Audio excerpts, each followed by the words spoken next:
Hello students, welcome to the channel learn with Bharat Arora. Students, आज मैं आप लोगों की क्लास 8th के साइंस के सेकंड चैप्टर जिसका नाम है सूक्ष्म जीव मित्र एवं शत्रु, इस चैप्टर के क्वेश्चन आंसर पर एक वीडियो लेकर आया हूं।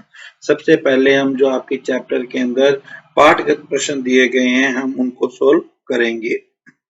तो पहला प्रश्न है, गरम गुनगुने दूध में थोड़ा सा दही मिलाने पर दही कैसे जम जाता है? तो इसका उत्तर है, जब गरम गुनगुने दूध में थोड़ा सा दही मिलाया जाता है तो दही के सूक्ष्म जीव, जिनमें लैक्टोबैसिलस नामक जीवाणु प्रमुख है, दूध में जनन कर उसे दही में परिवर्तित कर देते हैं।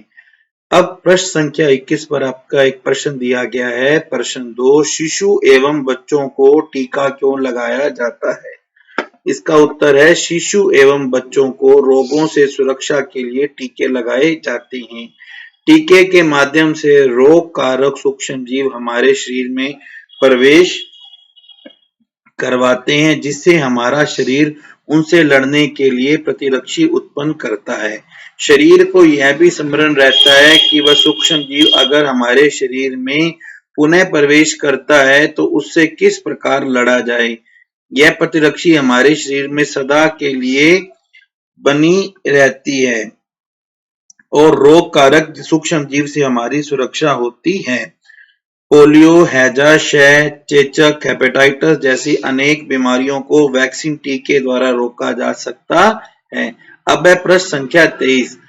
प्रश्न है, आप संचारणीय रोगों का फैलना किस प्रकार रोकते हैं? तो इसका उत्तर है, हम छींकते और खांसते समय अपने नाक एवं मुंह पर रुमाल रखकर संचारणीय रोगों का फैलना रोकते हैं।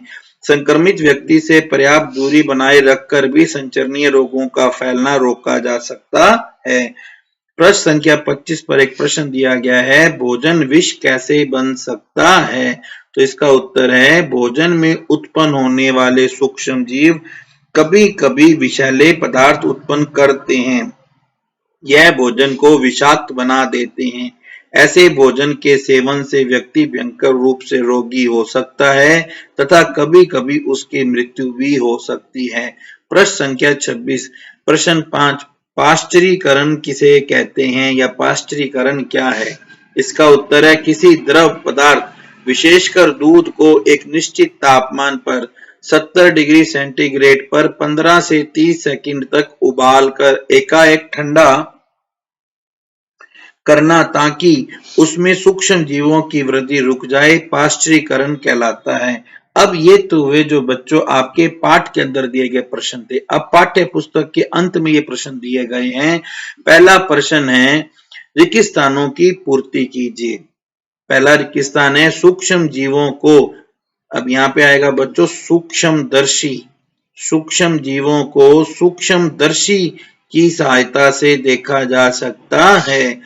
नीले हरे शैवाल वायु से वायुमंडलीय नाइट्रोजन, वायु से वायुमंडलीय नाइट्रोजन का स्थिरीकरण करते हैं। ये सारे जो प्रश्न हैं, ये जब मैंने आपको चैप्टर पढ़ाया था तो अच्छी तरह से समझाए थे। अगर आपने वो वीडियो नहीं देखा है तो वो वीडियो जरूर देख लेना, उसका लिंक डिस्क्रिप्शन बॉक्स में है। अल्कोहल का उत्पादन यीस्ट नामक सूक्ष्म जीव की सहायता से किया जाता है। हैजा जीवाणु के द्वारा होता है। अब आपको इसके बाद में सही शब्द के आगे डैश का निशान लगाना है। यीस्ट का उत्पादन निम्न के द्वारा होता है। तो बच्चों, पहला है, यीस्ट का उत्पादन निम्न के उत्पादन में होता है। आपको पता है अभी हमने ऊपर भी किया है कि अल्कोहल का उत्पादन यीस्ट नामक सूक्ष्म जीव की सहायता से होता है। तो इसका उत्तर आएगा, यीस्ट के उपयोग हम अल्कोहल के उत्पादन में करते हैं। निम्न में से कौन सा प्रतिजैविक है, एंटी बॉडी है? तो आपको बताना है। इसमें जो स्ट्रेप्टोमाइसिन है ना, यहाँ पे माइसिन आएगा। स्ट्रेप्टोमाइसिन जो है वो एंटीबॉडी है, एंटीबायोटिक है। मलेरिया परजीवी का वाहक है। तो आपको पता है बच्चों, मलेरिया जो है वो मादा एनाफिलिज मच्छर के द्वारा होता है। आगे है संचरणीय रोगों का सबसे मुख्य कारक है। तो संचरणीय रोग जो हैं वो सबसे ज्यादा घरेलू मक्खी के द्वारा फैलते हैं। ब्रेड और इडली फूल जाती है, इसका मुख्य कारण है यीस्ट कोशिकाओं की वृद्धि। यीस्ट कोशिकाओं की वृद्धि के कारण ब्रेड और इडली फूल जाती है। चीनी को अल्कोहल में परिवर्तित करने वाले प्रक्रम का नाम है किण्वन। चीनी को अल्कोहल में कैसे परिवर्तित हो जाता है? किण्वन के द्वारा। और ये जो बच्चों इसके उत्तर हैं, आप इसका भी स्क्रीनशॉट ले लीजिए और अपने कॉपी में अच्छे से लिख लेना। अब कॉलम 1 के जीवों का मिलान कॉलम 2 से करना है। तो पहला जो है वो है जीवाणु। अब जीवाणु जो है, अब यहाँ आप देखोगे तो जीवाणु से क्या होता है? हैजा होता है। दूसरा है राइजोबियम। राइजोबियम से आपको पता है नाइट्रोजन का स्थिरीकरण होता है। लैक्टोबैसिलस से दही का जमना होता है। यीस्ट से आपका ब्रेड की बेकिंग होती है। अब इसके बाद में है प्रोटोजोआ, मलेरिया का कारक है। और एक विषाणु जो है वो आपका एड्स का कारक है। और ये जो है ना, ये वाला आपको फालतू में दे रखा है। ये मैंने इसके उत्तर भी लिख दिए हैं, आप यहां से भी मिलान कर सकते हैं। आगे है, क्या सूक्ष्म जीव बिना यंत्र की सहायता से देखे जा सकते हैं? यदि नहीं तो वे कैसे देखे जा सकते हैं? इसका उत्तर है नहीं। सूक्ष्म जीव बिना यंत्र की सहायता से नहीं देखे जा सकते हैं। इनमें से कुछ, जैसे कि ब्रेड पर उगने वाले कवक को आवर्धन लेंस की सहायता से देखा जा सकता है, जबकि अन्य को सूक्ष्मदर्शी की सहायता से ही देखा जा सकता है। आगे सूक्ष्म जीवों के मुख्य वर्ग कौन कौन से हैं?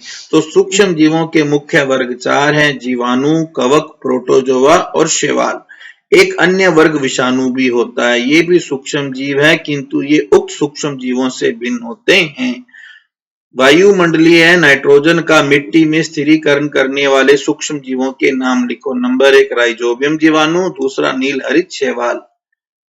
नंबर 7वां प्रश्न है, हमारे जीवन में उपयोगी सूक्ष्म जीवों के बारे में 10 पंक्तियां लिखो। तो इसका उत्तर है, हमारे जीवन में सूक्ष्म जीवों का निम्न उपयोग है। नंबर 1 लैक्टोबैसिलस नामक जीवाणु दूध को दही में बदल देता है। जीवाणु पनीर, अचार एवं अनेक खाद्य पदार्थों के उत्पादन में सहायक है। नंबर 3 बेकिंग उद्योग में यीस्ट का उपयोग होता है, जो ब्रेड, पेस्ट्री और केक बनाने में सहायक है।